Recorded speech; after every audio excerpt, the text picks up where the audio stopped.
Thanks, Don. I appreciate your kind words. And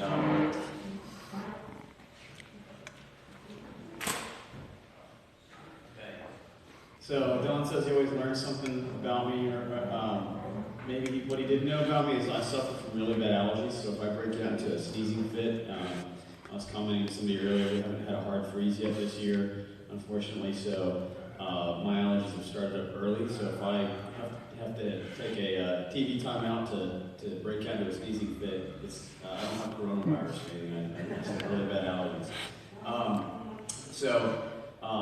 I've known Chad for a number of years, and I appreciate his ministry and the opportunity to come and speak to you all here in McKinney with Wingmen. And when Don asked me to come up here, I said absolutely. And in fact, I was supposed to be in Washington, D.C. this week, but I said, I'm even willing to come back a day early.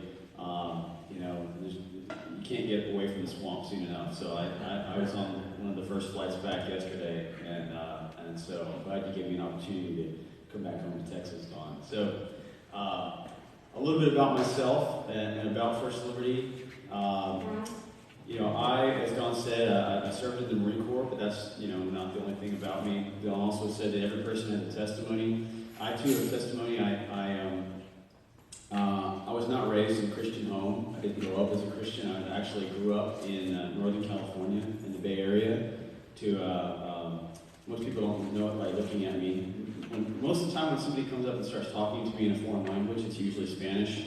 I know enough Spanish to be able to respond to them in Spanish that I don't speak Spanish, but I'm actually half Chinese. My mom immigrated to the United States back in the 70s, and she immigrated over from Taiwan. Her family fled the communists to Taiwan, and so that's where she grew up. She moved to the United States in the 70s to pursue her education, as many Asians typically do, right?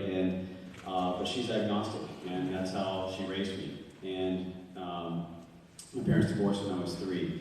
So my dad is a petroleum engineer, works for ExxonMobil down in Houston. And when I was 12, he had been assigned to live in Europe for an oil company. And so I moved to Europe to live with my dad in Scotland, of all places. And so I spent 4 years in Scotland. So you take a kid who grew up with a non-believing mother in the Bay Area of California, right? And then you ship him off to Europe, and I spent 4 years in my middle school and part of my high school years in Europe, and then he got reassigned back to Houston, and that's where I finished high school. You combine all that, statistically speaking, there's no way. I mean, you ask any sociologist or social scientist, whatever, and they'll tell you there's no way that this person should grow up to be a Bible-believing, God-fearing, conservative Christian person, but yet that's sort of what happened to me. I can't explain it. It just happened. Really, it was the Lord planting seeds throughout my life with different people that I had come into contact with. And at the time, I would completely reject anything that they were saying, didn't want to have anything to do with it. And then later on, those seeds began, as other people began to water them, they eventually sprouted and grew roots. And so, anyway, that's just a brief, there's a lot more to it than that, but that's basically my testimony in a nutshell. So, what do I do for First Liberty? Well, as Don mentioned, I'm one of the attorneys at First Liberty. We're a national religious freedom law firm. That's all we do is defend religious freedom, and we do it free of charge. None of our clients ever pay anything for what we do. We're 100% donor funded, and so it's a ministry we provide to the American people, and we're passionate about religious freedom. And that's what I'm here to talk to you about this morning is, why religious freedom? Well, if you're like me and you've grown up in different areas, or lived in different areas, if you've visited lots of different places in the world as I have, both just because I had to move to go live with a parent, or because the great United States Marine Corps decided to send me somewhere, then you get exposed to different, I guess, types of belief systems, different types of government systems. I've been to quite a few places around the planet: Afghanistan, I've been to China, I've been to Taiwan, I've been all over Europe. And you begin to learn that we've got something pretty special here going in the United States. That becomes very evident very quickly. And you begin to realize that a lot of what we have going for us here is this thing called religious freedom. Right? We have a lot of other freedoms as well that they don't have in other places in the world, but I believe personally that all of our freedoms are really rooted in this idea of religious freedom. And the reason is, when I visit these other places like China and Afghanistan, I love to talk to people. I love to talk to locals. I want to know what the local culture is like, what just everything about that country. I'm a student of culture. And I very quickly began to realize something that our Donna's boss, Kelly Shackelford, likes to talk about all the time, which is when you visit a place that exists under a totalitarian regime, whether it's the Taliban in Afghanistan or the communist government in China, or even some of the very progressive liberal democracies that are in Western Europe, what you quickly realize is the reason they don't value religious freedom is because they don't really have a conceptual framework for it. The one thing that a totalitarian regime will never tolerate is a person or a group of people who believe or who have an allegiance to something higher than the government. Right? And if you go to China and you ask people, who gives you your rights? Right? Your right to live, your right to work, your right to just to do whatever. They'll tell you the government. The government is the one who gives us, who provides for us. The government gives us our rights. The government tells us what our freedoms are. And of course, in the United States, that's antithetical to us. We don't even really understand that as a concept. What do you mean the government tells us what our rights are? Right? Our rights are stated in the Constitution. Right? We have a Declaration of Independence that declares that all men are created equal. What do you mean the rights come from government? Well, that's the way it exists in the vast majority of the world.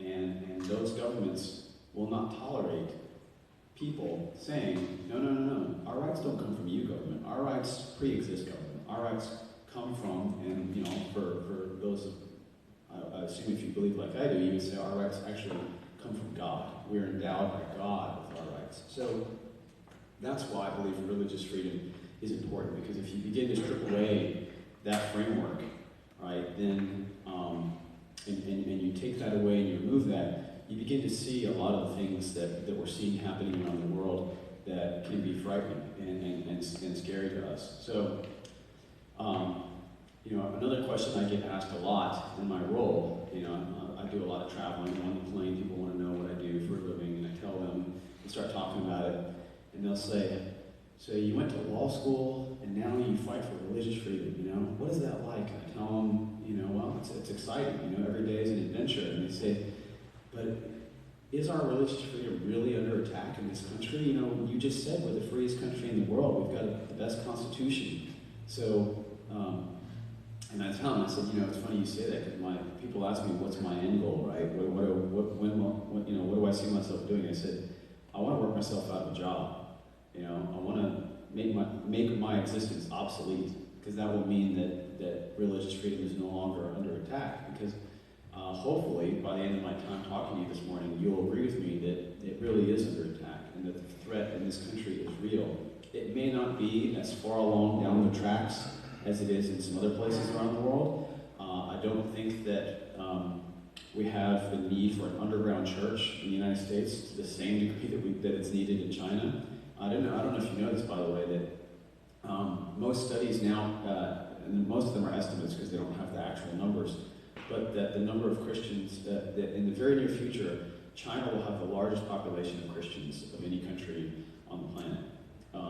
But we never hear about it, and we don't know about it because it's all underground, because they're not allowed to exist above ground, really, right? So that's pretty scary to think about. So, in answering this question, is religious freedom really under attack in this country? What I want to do is give you, I'm a Marine, so I always think of everything in terms of military analogy and metaphor. I want to give you a view from the front lines. Our attorneys are fighting on the front lines for religious freedom every day, and we keep very close account of the battles that we have to fight, just like any good soldier, sailor, airman, Marine would do. First Liberty Institute, we divide our work up into what we call 4 pillars. These are the 4 main areas in which we fight for religious freedom. And I'll just give you a sample, just one example from each pillar, and hopefully that'll give you, again, just a sneak peek from the front lines of what's happening in this fight for religious freedom. So our 4 pillars are, we fight for religious freedom in our places of worship, in our schools, inside the military, and really throughout the public arena. And hopefully those pillars will make more sense here as I explain each one. So to give you a quick example of what's happening in our schools, just up the road here, or just down the highway, in a tiny little town called Honey Grove, Texas. Does anybody know where Honey Grove, Texas is? So a couple of hands went up. So in Honey Grove, Texas, there is a middle schooler by the name of Hannah Allen. And Hannah Allen was an 8th grader, and she and a group of her friends, one of their friends in her group, there had been in a serious accident, and I believe it was a tractor accident, which tells you probably what kind of town Honey Grove is, right? He'd been in a tractor accident, and the group of them, when they learned about it at school, they wanted to gather around and pray for their friend who had been seriously hurt in this tractor accident. So her and probably 5 or 6 of her friends gathered around at lunchtime in the cafeteria at Honey Grove Middle School, public school, right? Lunchtime, so not during class time, during lunchtime, and they circled up and began praying. Well, lo and behold, the principal saw them do this and walked over to them and said, and by all accounts, the principal was a man, a good man, right? Goes to church on Sunday mornings, etc. The principal walked over and said, "Y'all don't be doing that here, right? You can't do that here." And they, were confused, and he said, "You can't be doing that here in the cafeteria." And so they disbanded, went home, told their parents. One of the parents was reportedly very upset that the fact that their kids had been told they can't pray in the cafeteria, called the school, complained to the principal. The next day, the principal gathered those students up again, said, "Okay, fine. If you want to pray, you can pray, but you've got," and they had the cafeteria doubled as like the auditorium for the school, it's these small town schools, right? And so there was a stage, and on the stage there was a big curtain. And he said, "Fine, if you're going to do it, you can do it up behind the curtain on the auditorium stage. You just have to do it where nobody can see you." So here you have the principal of a middle school telling a group of students that the only way that they were allowed to pray during their own free time, right? This is lunchtime, is if they did it where nobody could see them. And obviously later on it was discovered that the concerns were about it was a public school, and if they were seen praying in public, that might violate the so-called separation of church and state, right? There were no teachers involved in the prayer, no school officials were involved. These were students who decided, what we call student-initiated and student-led religious activity, which the Constitution and the Supreme Court repeatedly said is fully protected under the Constitution. So anyway, First Liberty Institute got involved, and we were very quickly, without having to go to court, thankfully, we were very quickly able to get that school district to issue a correction and say, no, they are allowed to pray. And if the students initiate and lead the prayer, as long as no school officials are involved. So, but when it comes to school officials, right, everybody always wants to make that distinction. Well, students is fine, school officials is not fine. A lot of you may have heard about one of our most high-profile cases. We actually represent a football coach from Bremerton, Washington, just outside of Seattle, who was actually fired from his job as a public high school football coach because after every game he would take a knee. Again, after the game was over, players have already left the field, they're off on the side in the stand singing the school flight song. He would drop to a knee for 15 to 30 seconds and just thank God for the opportunity to be their coach. And a lot of times, if you had a player who got hurt or whatever, he would just ask that that player would be healed quickly so he can get back out on the field the next week. They fired him for that. We are engaged in pretty lengthy litigation with the school district over that case up in the Seattle area. So that's in our schools pillar. I also mentioned places of worship. We represent actually, we used to represent, because we just won the case recently, so a little bit of good news there. But we represent a gentleman by the name of Ken Hauge. Ken Hauge is a retired pastor, right? He was a minister, and he lived in a senior citizen living center, a senior community in the Fredericksburg, Virginia area. Not Fredericksburg, Texas, but Fredericksburg, Virginia. So sort of between Richmond and D.C. And Ken Hauge, in the senior living center, is partially funded, partially government funded. So there's some public money that goes towards it. And Ken Hauge decided to have a Bible study in the senior living center. He's a retired minister, right? He began inviting people to come and join, whoever wanted to, right? And they would just gather, a lot like something like this, right? Just gather up, maybe have some snacks, and do a Bible study. Well, he was told by the senior living center, that he was not allowed to do that. Why? Separation of church and state, right? Oh, we're government funded, and we can't allow religious conduct or religious expression to occur in a government funded space, and you've got to stop that. And Ken said, we're not hurting anybody, we're doing it, we're just doing it on our own voluntarily. Nobody's forced to come. And they actually threatened him with eviction. They said, if you don't stop, we will evict you. And there's actually an eviction notice that was sent to him.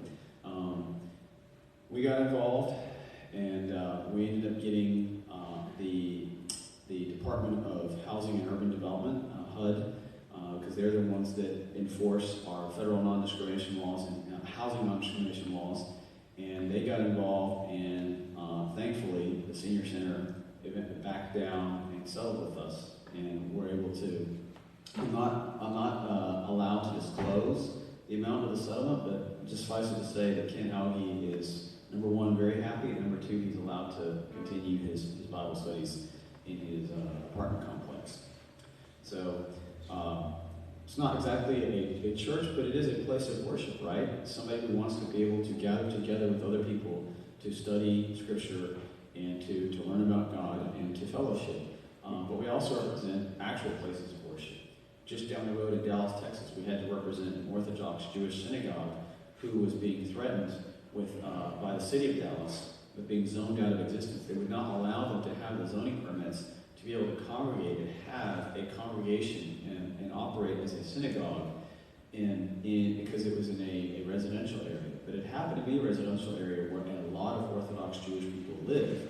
And if you know anything about the Orthodox Jewish faith, you'll know this: they do not use vehicles on their Sabbath day. They have to walk everywhere they go on the Sabbath. Well, what was the number one complaint that the city of Dallas and some of the other people in the area were complaining about? They said it would create a traffic problem if they gave them a zoning permit to operate a synagogue. And we said, hey guys, they're Orthodox Jewish, they don't drive on their Sabbath, right? The day that they congregate, they don't use vehicles. So then the complaint became that one citizen actually submitted a complaint saying that it was a nuisance to him that he had to, I think he said either had to abruptly apply his brakes or had to swerve out of the way so he wouldn't hit a woman pushing her child in a stroller across the crosswalk on that particular day. So it's like, oh gosh, you have to obey normal traffic laws and not run over pedestrians. That's the burden on you now. But anyway, we represented the synagogue. We fought in court over quite a while. We ended up winning, but before we won, I'm telling you, this is Dallas, Texas, in the year, it actually happened in 2018, so 2 years ago. Dallas, Texas in 2018, somebody spray painted a swastika on the rabbi's car. And I mean, this is still happening in our community in this day and age. So again, the hostility is real. If it's not coming from the government, it can still come from private citizens. Military pillar. I gotta move through this quickly. So, military pillar. What's happening in our military? Well, because everybody likes to think, I wish it was true because I'm a Marine. I'm a proud U.S. Marine. I love being a Marine. And for a long time, I thought the military would be kind of really the last bastion of conservative, apple pie, and baseball, and real American values. But sadly, that's not really the case anymore. Our the military is becoming just like any other bureaucracy, really, right? That you got to go along to get along. You can't rock the boat if you want to promote, right, and move up the ladder. And that's also affecting people of faith in our military. And one of the things that's happening is people are scared to show their faith. To even there's a reported instance from a number of years ago where an officer who would put his Bible out on his desk, right, and left his Bible out on his desk, really for himself, but also kind of as a way to tell people, this is who I am, this is my belief system, these are where I get my values from. He was told he wasn't allowed to have his Bible out on his desk in view of others, because that would send the wrong message to other people serving, that those who might be lower ranking than him, that might they might feel unwelcome, or they may not feel like he would treat them fairly because he was a Christian or whatever, which doesn't make a lot of sense to me. But one of the cases that we've got going on right now it's currently an active case, is we represent a company based out of Beaumont, Texas, called Shields of Strength. Shields of Strength is owned and operated by Kenny Vaughn. Kenny's never served in the military, but he is as patriotic as anybody I've ever met. He loves our military. He supports them to the core, to the point where Shields of Strength started as a company that made religious jewelry, right? So you can buy cross necklaces, and they were all customized, right? You can get, if you're into, I like to work out a lot. I like to go to the Marine. That's pretty much all we know how to do. We eat crayons and we go to the gym, right?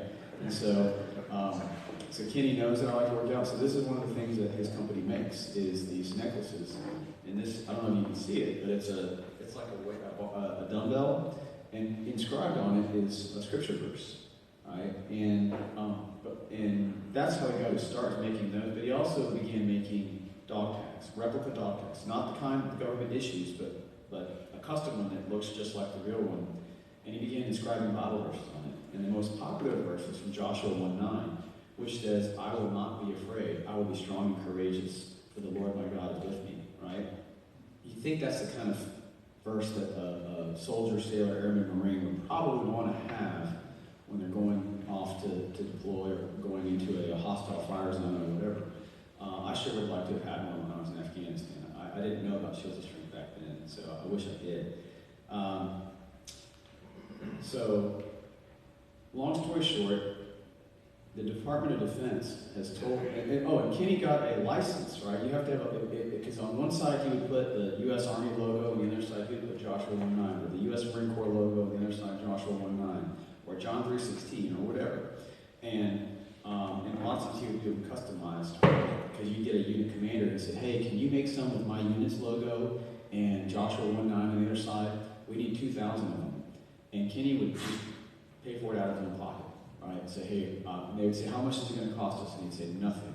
You guys are fighting for our freedom. I'm sending you 2,000. Don't worry about it. It's a donation to our brave men and women who are fighting for our freedom." And so Kenny has done. Last time we talked, he said he's probably produced nearly 5 million dog tags over the years, and of the 5 million he's made and sold, he's probably donated almost 3 million. Paid for out of his own pocket. So basically it's a 1-for-1. For each one he sells, he gives one away.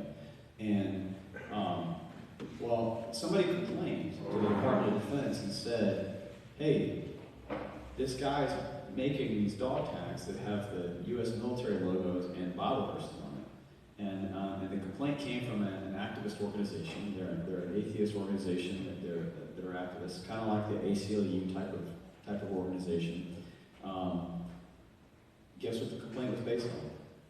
Separation of church and state, right? This violates the separation of church and state. You can't have a military logo and a Bible verse together at the same time. Even though the military or the government's not producing it, it's a private party that's producing it, and he has a license from the military that authorizes him to do it. What did the military do? Remember as I said, they've become a bureaucracy just like anyone else. They immediately raised the white flag. They sent Kenny Vaughn a cease and desist letter and said, "You can't do this anymore. We know you've been doing it for 20 years. We know that you've been this one of the most patriotic people we've ever met. You've donated these to our military, but we're so scared of a lawsuit, you can't do this anymore. And so so Kenny got a hold of us and we got involved. We're fighting for his right to simply be able to distribute to anyone who wants. I mean, again, they're not issued dog tags, right? If you want one, you just go to a chaplain or your base chapel or whatever and say, hey, can I get one of those? And then you can get one for free. And that's all Kenny wants to be able to do, all right? Especially to our deploying service members. And the DOD, the bureaucrats in the DOD are saying, no, you can't do that now because it might violate separation of church and state, right? They don't even know if it does. They're just scared that it might. So the last one I'll talk about is in the public arena.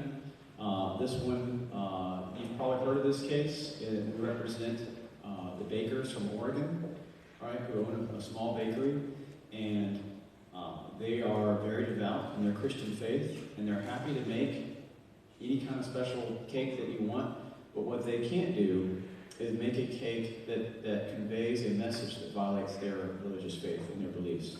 So, for example, they've had people who wanted cakes celebrating a divorce, right? They want a divorce party cake, and they said we can't do that.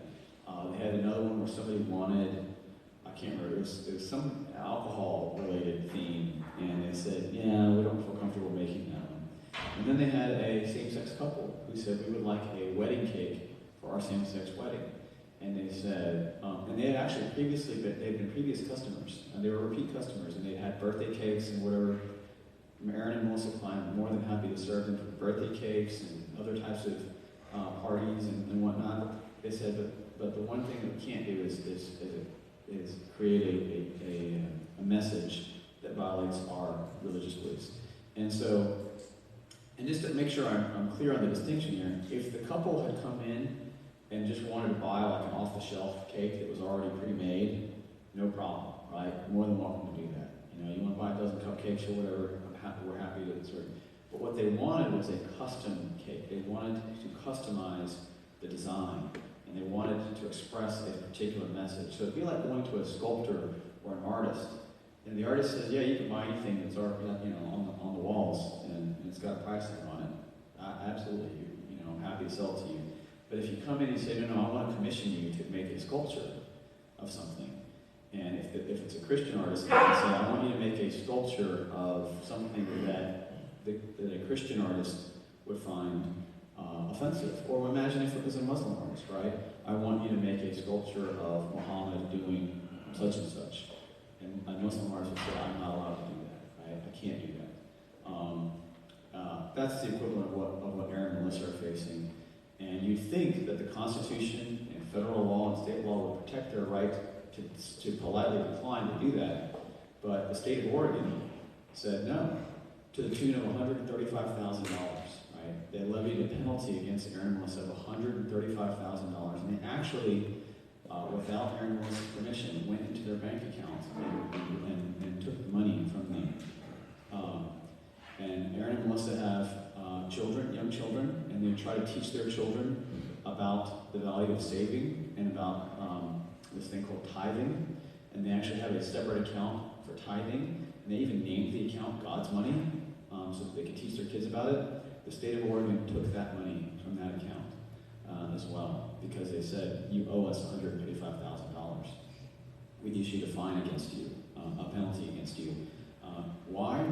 It was because of the quote-unquote emotional damages that they had inflicted upon the couple. And so that's a quick overview. Again, just one or two examples from each of our pillars of what's happening right now out there in the real world on the front lines of this fight for religious freedom. But all right, I'm not here this morning just to deliver a message of gloom and doom. Okay? All is not lost. I've got a message of hope, right? And that is that there's an organization, the First Liberty Institute, that is out there fighting every single day on the front lines. Just like, our brave men and women in our military. We hear about all the threats to us. And I hear a lot of people worried about how, China or Iran or North Korea. And I rest easy at night knowing that there are brave men and women who are highly trained, highly motivated, highly competent, who know what they're doing, who are ready to defend us at a moment's notice. And I feel the same way about our religious freedom as well, because I know that First Liberty is the first line of defense, or one of the first lines of defense in this fight for religious freedom and our constitutional freedoms in this country. And like I said earlier, we do it free of charge, but we also do it with a strategy that is pretty unique to what we do.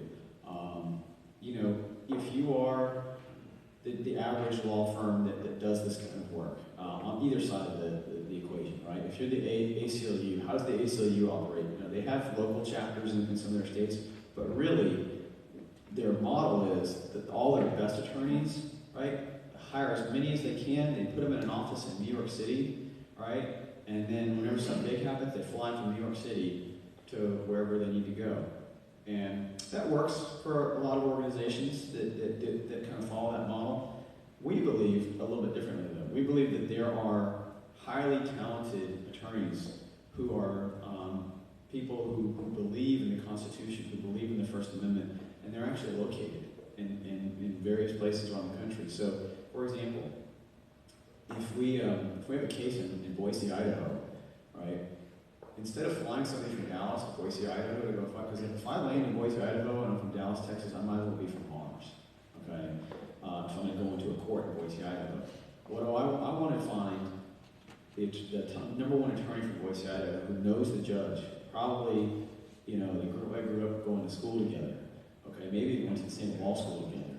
And in the law, we call that, what happens is if you don't do that, you get what's called hometown, right? You go in there, you're from out of state, you show up in a flashy suit, and they're like, oh, you know, this guy doesn't, you know, it's kind of like the difference between Dallas and Fort Worth. You don't show up to Fort Worth from a Dallas law firm if you have a Dallas business card address. You better get somebody from Fort Worth, from a law firm from Fort Worth, all right? He's probably going to show up in boots, right, and not, you know, and not slick shoes like Don wears, okay?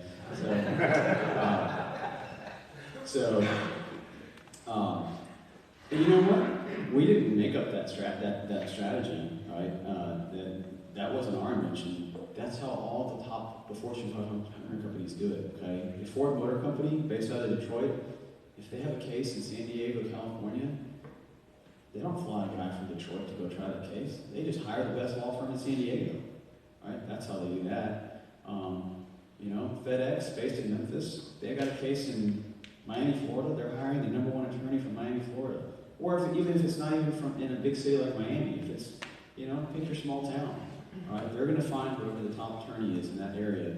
And so we just said, hey, if that's the way the best do it, let's do it that way. So now what we have over the years is we have this vast network of volunteer attorneys who are willing to donate their time and do it free of charge with us. And these are the best attorneys around the country.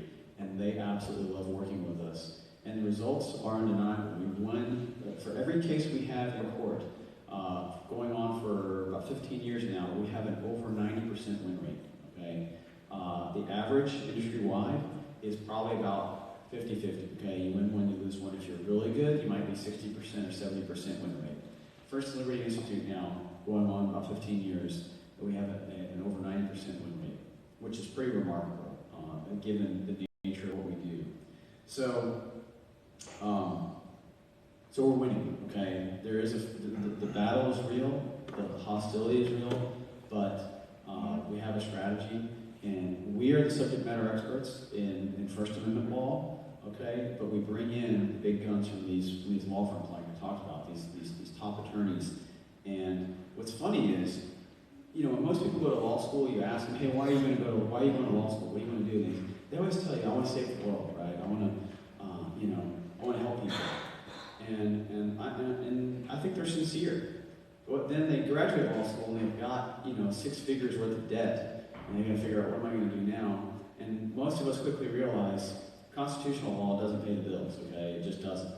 There's not a lot of money to be made in this type of law. And they go off, they say, look, I've got to pay off my loans. And they go and work for these big law firms so they can make enough money to pay off their loans. And they do honest work for honest pay.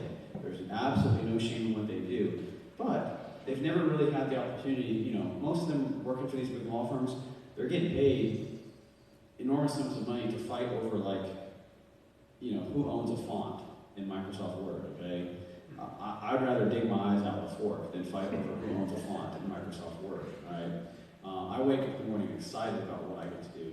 But we also kind of know that they're wired the same way,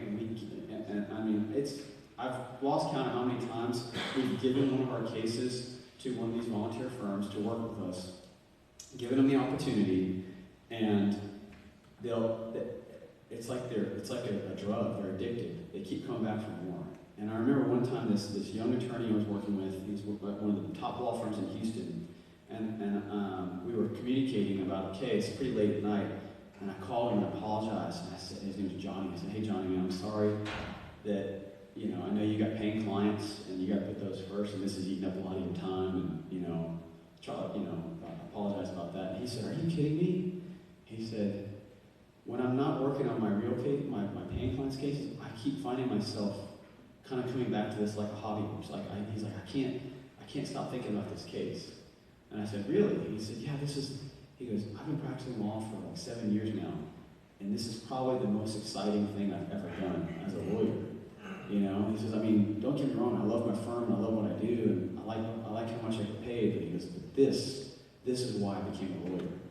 And I've heard that story now over and over and over again. So I want to give you hope that there are good attorneys out there who love what we do and they want to support us. And that's one of the reasons why we're in this battle. So, to wrap up, hopefully by now you realize the importance of the work that we do, but I'll give you one other example.